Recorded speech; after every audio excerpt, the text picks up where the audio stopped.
Good morning students. आज हम पाठ 11 बाल गोविंद भगत पाठ का दोहरान करेंगे। पाठ में कुछ शिक्षण बिंदु दिए गए हैं जिनके आधार पर हम पाठ को समझेंगे। बाल गोविंद भगत एक सजीव रेखा चित्र है। इस रेखा चित्र के माध्यम से लेखक ने एक ऐसे चरित्र का उद्घाटन किया है जो मनुष्यता, लोक संस्कृति और सामूहिक चेतना का प्रतीक है। बाल गोविंद खेती करते हुए भी कबीरपंथी साधु थे। वे वर्षा की रिमझिम में धान रोपते हुए जहाँ गीत गाते थे, वहाँ सर्दियों में प्रभात फेरियाँ और गर्मियों में घर पर भक्तों के बीच पद गाते थे। वे सामाजिक परंपराओं और रीति रिवाजों को पाखंड भर मानते थे। इस प्रकार बाल गोविंद भगत सन्यासियों के समान होकर भी ग्रस्त थे। प्रस्तुत रेखा चित्र में उनके माध्यम से ग्रामीण जीवन की सजीव झांकी दिखाई देती है। अब बात आती है कि बाल गोविंद भगत का व्यक्तित्व कैसा था।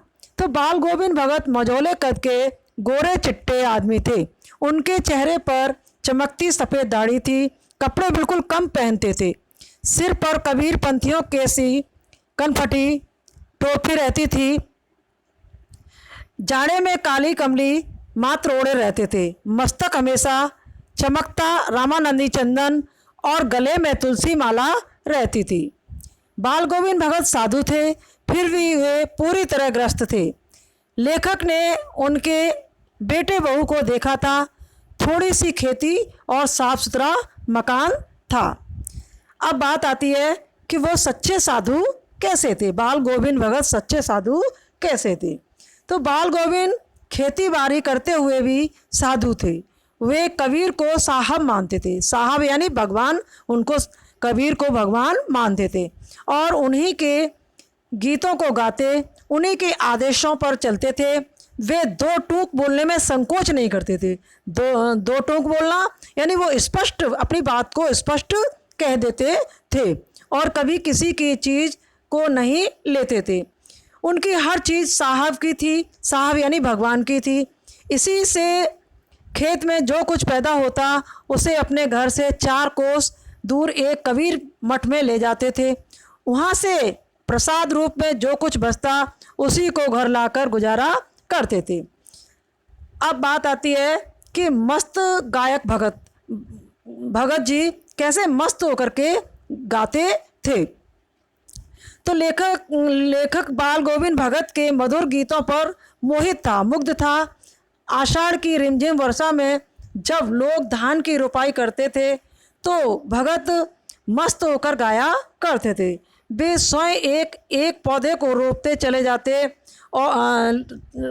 जाते थे और भक्ति गीत का स्वर ऊंचा उठता जाता था। उनके गीत से बच्चे, औरतें, हलवाए आदि सभी झूमते हुए एक विशेष क्रम में अपना काम करते हुए मग्न हो जाते थे। सब और उनके संगीत का जादू छा जाता था। अब बात आती है कि भादों की रात में भक्ति गीत को वो कैसे गाते थे। कौन? बाल गोविंद भगत। तो भादों की अंधेरी रात में मूसलाधार वर्षा के थमते ही भगत की खंजड़ी डिमक डिमक बज उठती थी और वे गाते थे, गोदी में पेवा चमक उठे सखियाँ चिहुक उठे ना। यह अकस्मात चमकने वाली बिजली की तरह सभी को चौंका देता था। सारा संसार सोया हो तब भी भगत का संगीत जागता रहता था। तेरी गठरी में लागा चोर मुसाफिर जाग जरा।